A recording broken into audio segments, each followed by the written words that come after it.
Hello friend, जैसा कि हम जानते हैं कि आज भारत अपने इंडिजिनस फाइटर एयरक्राफ्ट के इंजन को लेकर स्ट्रगल कर रहा है और हमारा कावेरी जेट इंजन आज भी 45 सालों के बाद अधूरा है। जहां भारत अपने रॉकेट इंजन बनाने के क्षेत्र में मास्टरी हासिल कर चुका है, वहीं आज हम एक जेट इंजन नहीं बना पा रहे हैं। तो क्या अंतर होता है एक रॉकेट इंजन और एक जेट इंजन के बारे में? इन्हीं सवालों का जवाब आज हम ढूंढेंगे अपने इस वीडियो में। एक रॉकेट इंजन और एक जेट इंजन में मेनली आपके दो डिफरेंस होते हैं। तो पहला डिफरेंस होता है वो होता है ड्यूरेबिलिटी का, जहां रॉकेट इंजन सिंगल यूज के पर्पस के लिए डिजाइन किए जाते हैं, वहीं जो आपका जेट इंजन होता है ये आपका मल्टीपल यूज के पर्पस के लिए डिजाइन किया जाता है। दूसरा होता है इनकी ऑक्सीजन लेने का प्रोसेस, जहां पर रॉकेट इंजन फ्यूल को बर्न करने के लिए जो जरूरी ऑक्सीजन होती है उसको अपने साथ कैरी करता है in the form of oxidiser, और जो जेट इंजन होता है वो इस जरूरी ऑक्सीजन को एटमॉस्फेयर से प्राप्त करता है, जिस कारण जहां रॉकेट इंजन में केवल एक एग्जॉस्ट सिस्टम होता है, वहीं जेट इंजन में ना केवल आपका एग्जॉस्ट सिस्टम होता है, साथ ही साथ आपका एक इनलेट सिस्टम भी होता है जो कि एटमॉस्फेयर से ऑक्सीजन को लेने का काम करता है। अगर हम स्पेसिफिकली बात करें भारत के कावेरी जेट इंजन के बारे में, तो इस इंजन को बनाने को लेकर भारत को कई चैलेंजेस का सामना करना पड़ रहा है। इन चैलेंजेस को आप 3 पार्ट्स में डिवाइड कर सकते हैं।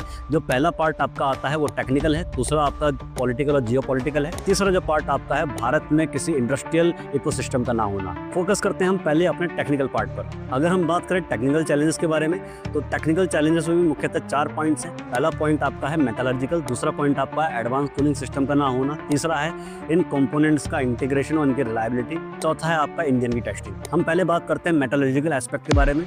आप लोगों को पता है कि इस प्रकार के जो इंजन होते हैं इसमें कई एक्सेसिव मात्रा में हीट और प्रेशर जनरेट होता है। इतनी हीट और प्रेशर को सस्टेन करने के लिए, टॉलरेट करने के लिए आपको स्पेशल मटेरियल की आवश्यकता होती है, और इस प्रकार के मटेरियल का निर्माण फिलहाल भारत में नहीं होता है। इस प्रकार के मटेरियल के लिए हम दूसरे देशों पर निर्भर करते हैं। दूसरे देश भी